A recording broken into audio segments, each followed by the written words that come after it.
Assalamualaikum warahmatullahi wabarakatuh. Nama saya Muhammad Syazbika Gumulana. Mohon izin Bapak, saya akan menjelaskan konsep dasar transmisi dan distribusi yang telah saya pelajari dari materi yang telah Bapak berikan. Suatu sistem tenaga listrik dapat didefinisikan sebagai berikut. Dielectric system adalah jaringan komponen yang saling berhubungan yang dirancang untuk mengubah energi non-listrik secara terus-menerus menjadi bentuk listrik.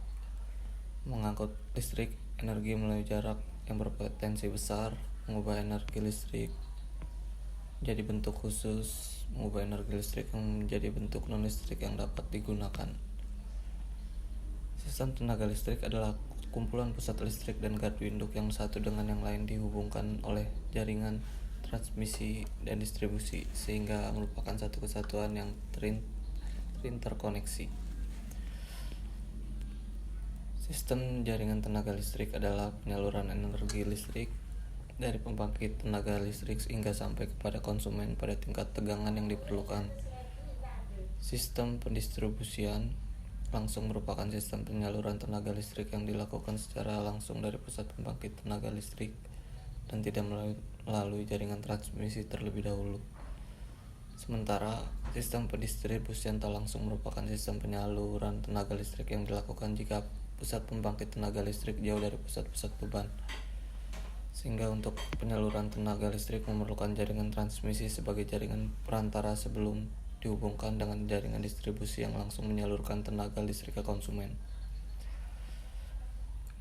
Suatu sistem tenaga listrik terdiri dari 3 bagian utama, yaitu pusat pembangkit listrik, saluran transmisi, dan sistem distribusi. Satu sistem distribusi menghubungkan semua beban yang terpisah satu dengan yang lain kepada saluran transmisi. Hal ini terjadi pada gardu-gardu induk di mana juga dilakukan transformasi tegangan dan fungsi-fungsi pemutusan dan penghubung beban. Pembangkit listrik biasanya berlokasi di tempat yang berjarak cukup jauh dari pemukiman, pabrik, maupun daerah komersial. Untuk itu diperlukan suatu sistem penyaluran listrik untuk mendistribusikan listrik dari pembangkit ke konsumen akhir.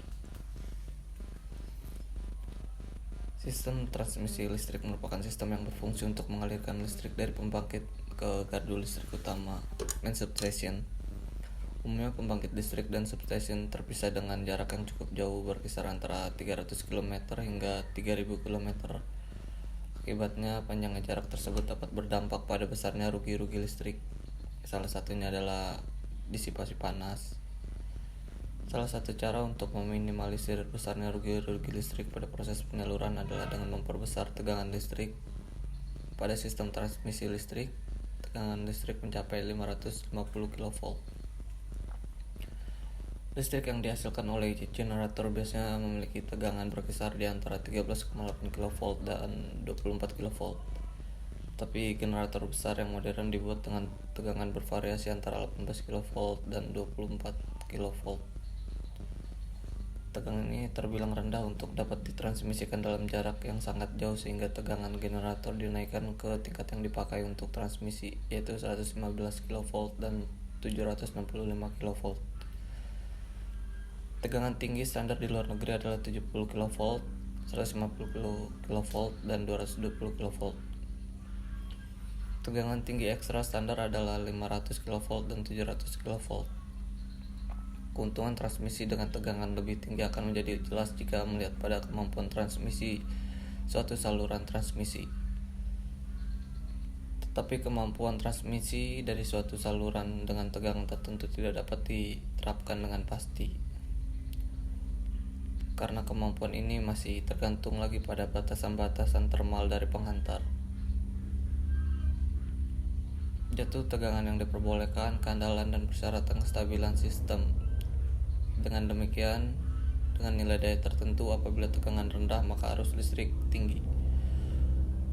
Dan kemudian overhead lines terdiri dari 3 komponen utama, yaitu konduktor, insulator, dan tower. Konduktor merupakan suatu kabel yang memiliki peran sebagai media penyaluran listrik. Konduktor ini kemudian dibalut oleh insulator listrik dan termal untuk mengurangi listrik yang terbang ke lingkungan dalam untuk rugi-rugi listrik. seperti panas dan juga untuk meminimalisir bahaya pada lingkungan sekitar. Jarak antara kedua tower tidak boleh terlalu jauh karena dapat berakibat pada melengkungnya konduktor sampai batas yang dianggap tidak lagi aman bagi lingkungan sekitar. Pembatasan ground clearance menjadi sangat esensial karena sistem transmisi listrik dapat berdampak serius pada kesehatan manusia. Salah satu contoh imbasnya pada manusia adalah dapat menimbulkan rasa pusing, insomnia, atau bahkan masalah serius pada kesehatan seperti leukemia atau kanker. Tegangan listrik sampai ke konsumen umumnya sebesar 120 volt atau 230 volt. Tentunya nilai ini sangat jauh lebih kecil dibanding besar tegangan awal transmisi. Di gardu listrik tersebut, tegangan diturunkan dari 550 kV menjadi 230 kV. Kemudian listrik dialirkan lagi sehingga gardu kedua yang memungkinkan tegangan listrik diturunkan dari 230 kV ke 69 kV, yang seterusnya dialirkan kembali melalui overhead line ke gardu ketiga. Fungsi sistem distribusi listrik adalah untuk menyalurkan listrik ke konsumen akhir. Pada sistem distribusi listrik, media transportasi listrik bisa juga melalui overhead lines dengan ukuran kabel yang tidak sebesar pada sistem transmisi listrik dan melalui underground kabel. Mungkin itu penjelasan dari saya. Wassalamualaikum warahmatullahi wabarakatuh.